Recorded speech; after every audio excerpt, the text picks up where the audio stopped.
Saudi Iran দীর্ঘদিনের বরফ যেন এবার গলতে শুরু করেছে।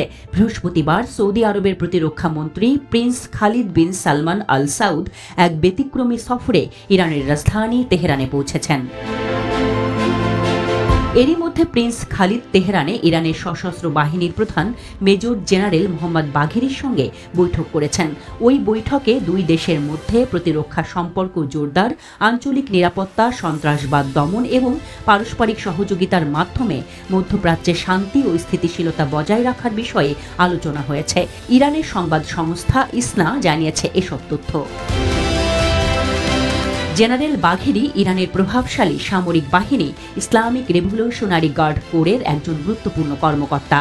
সৌদি আরব সহ অনেক দেশ আইআরজিসিকে সন্ত্রাসী সংগঠন হিসেবে চিহ্নিত করেছে। সন্ত্রাসী চিহ্নিত একটি সংগঠনের কর্মকর্তার সঙ্গে সৌদি প্রতিরক্ষা মন্ত্রীর এই বৈঠক ইঙ্গিত দেয় যে দ্বিপাক্ষিক স্বার্থে দুই দেশ এখন অতীতের উত্তেজনা ভুলে এগিয়ে যেতে প্রস্তুত। কূটনৈতিকভাবে এই সফরকে ব্যাপক গুরুত্বপূর্ণ হিসেবে বিবেচনা করা হচ্ছে, কারণ এটি এমন একটি সময়ে সৌদি প্রতিরক্ষা মন্ত্রী ইরান সফর করছেন যখন দুই দেশের মধ্যে দীর্ঘদিন ধরে চলে আসা উত্তেজনাপূর্ণ সম্পর্ক কিছুটা স্বাভাবিক হওয়ার দিকে এগোচ্ছে। এই সফরকে অনেকে মধ্যপ্রাচ্যে শান্তি ও কূটনৈতিক সম্পর্ক উন্নয়নের পথে একটি গুরুত্বপূর্ণ পদক্ষেপ হিসেবে দেখছেন।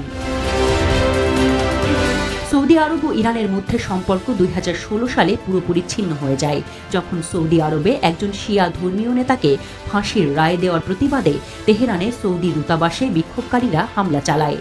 এর পরের কয়েক বছর, বিশেষত ইয়েমেনের গৃহযুদ্ধে দুই দেশ পরস্পর বিরোধী পক্ষকে সমর্থন দিয়ে এক ধরনের প্রক্সি যুদ্ধ চালিয়ে যায়। ইরান সমর্থিত হুথি বিদ্রোহীরা সৌদি আরব ও সংযুক্ত আরব আমিরাতের তেল স্থাপনাগুলোর উপর একাধিকবার ড্রোন ও ক্ষেপণাস্ত্র হামলা চালিয়েছে, যা ওই দেশগুলোর অর্থনীতিতে ও নিরাপত্তায় বড় প্রভাব ফেলে। সম্প্রতি চীনের মধ্যস্থতায় দুই দেশের মধ্যে কূটনৈতিক সম্পর্ক পুনঃপ্রতিষ্ঠার একটি ঐতিহাসিক চুক্তি স্বাক্ষরিত হয়েছে। এই চুক্তির পর থেকেই দ্বিপাক্ষিক সম্পর্ক নতুনভাবে বিকাশের সম্ভাবনা তৈরি হয়েছে।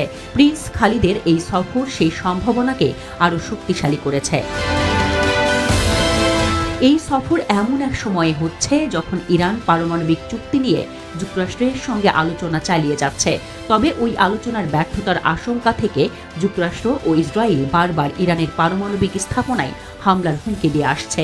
এর জবাবে ইরান হুঁশিয়ারি দিয়েছে তার ভূখণ্ডে যে কোনো ধরনের হামলা একটি বিস্তৃত আঞ্চলিক যুদ্ধের সূচনা করতে পারে। সৌদি আরব উপসাগরীয় দেশগুলো, বিশেষ করে সংযুক্ত আরব আমিরাত ও কাতার এই সম্ভাব্য সংঘাত নিয়ে উদ্বেগ প্রকাশ করেছে। CNN এর এক প্রতিবেদনে জানা গেছে, এসব দেশ যুক্তরাষ্ট্র ও ইরানকে অবহিত করেছে যে তারা তাদের আকাশসীমা ব্যবহার করে ইসরায়েলকে ইরানে হামলা চালাতে দেবে না। এই অবস্থান তাদের নিজেদের নিরাপত্তা ও অর্থনৈতিক স্বার্থ রক্ষার একটি কৌশল হিসেবেই বিবেচিত। 2023 সালের অক্টোবর মাসে ইরান ও সৌদি আরব প্রথমবারের মতো যৌথভাবে একটি নৌমহড়া চালায় ওমান উপসাগরে। এরপর নভেম্বরে সৌদি সশস্ত্র বাহিনীর chief of staff Fahad al Ruwaili Iran সফরে যান এবং তার ইরানি সমকক্ষের সঙ্গে বৈঠক করেন।